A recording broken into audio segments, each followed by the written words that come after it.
nirmala kenyam kanastin linka ruwaini kanwar online tv kejan gwasa melere banaling chata nyinene shalado shanero shakanak ke jibone ti shop ka bangwan gwas mchina chika gwajten magori jano bi rajame bijeling keliu gore jen binama bije ling shumene gude kejan gwasa me mi jira ma jidit kejan channel me no gajelungo no jinder subscribe ke der jen wakane de kokien mu wi subscribe bilatin kono ba nunke kanwer online tv bika chwa jege kapet gwada dana pai ka ben chuje paro jo jin bi jen wakane de kokien ba an ler balinga jen gwasa me shimishi ajene no chala do shane diok chaga nek ke jibon te chup ko bangwan chala do chirala mo chatu ko jen dana balinga jen gwasa me chala da no te ka kurmi chitok shane diok chaga nek ka chana asti chup ko bangwan chaga mo ka bot dit an mon to kur o chaga guda mudo dien wakan wut wuna duar mudo dien ko gor kanano de nyadien de je kwen ajen wudamo chala do jen shandien la jen she mana nyal ka ba hok ke tak wudamo do dien ba jo kan ka bom budamo ba shu jen lo guro hoka ke guro tada kama she nok ba nyanen titi ba je chu kwen ke ba chu mek kan gwasa mo che tek mo ke hoko to che ba kan ba ga chu ban pin alo che nyam che je tung mek ke che tung a shek de ko ba je kwen chala do culture mo te tin ka ke kie siang dawu je mo te tin alo la kana le nono cha yang duar mishwala gak nang ador mishwala niel mnyusno shawudo mo cha je nok kanasin kon tintaka nyadien en gor kane de kon wudomo kan jicheng la kan yamek ke wonu guj kanen wo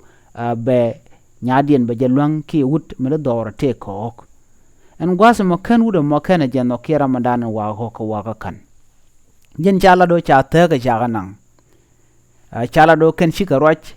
ka shwa je lo ho ke ki te ka shwa chu jenan gwasa mo lo je dorien kashwa tekane dangro tijel kameti chala do kene ke de ni en gwasamo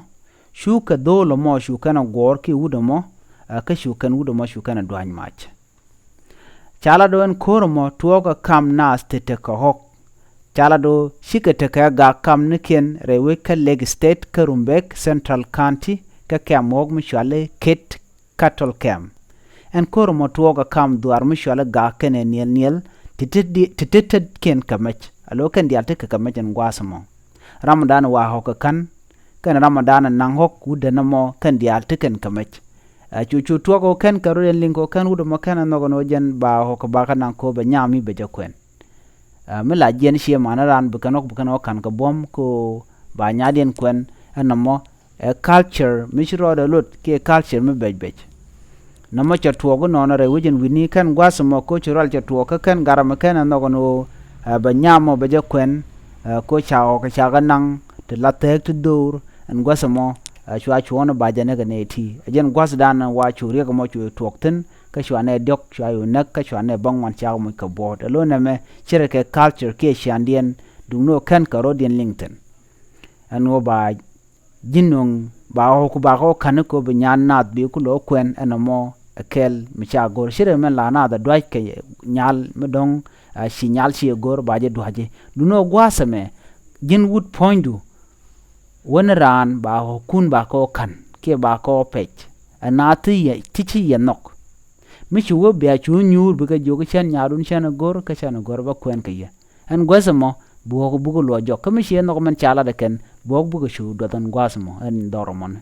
no ma chala do ken karodin lingten chu kor yo to gono chu ne dok chu ye ken chu batan gwasamo ka shu ne bangwan shu shite ka shu ka shu te ka bot dit long ajele dandi linga jen gwasame gwajame gwaj culture ki gwaching ni nenten kon tinte dawich ka kem gwazandanan to hok teketin rei ching ajele dandi linga jen gwasame gore jin be nyane ko ken be te kamal bye bye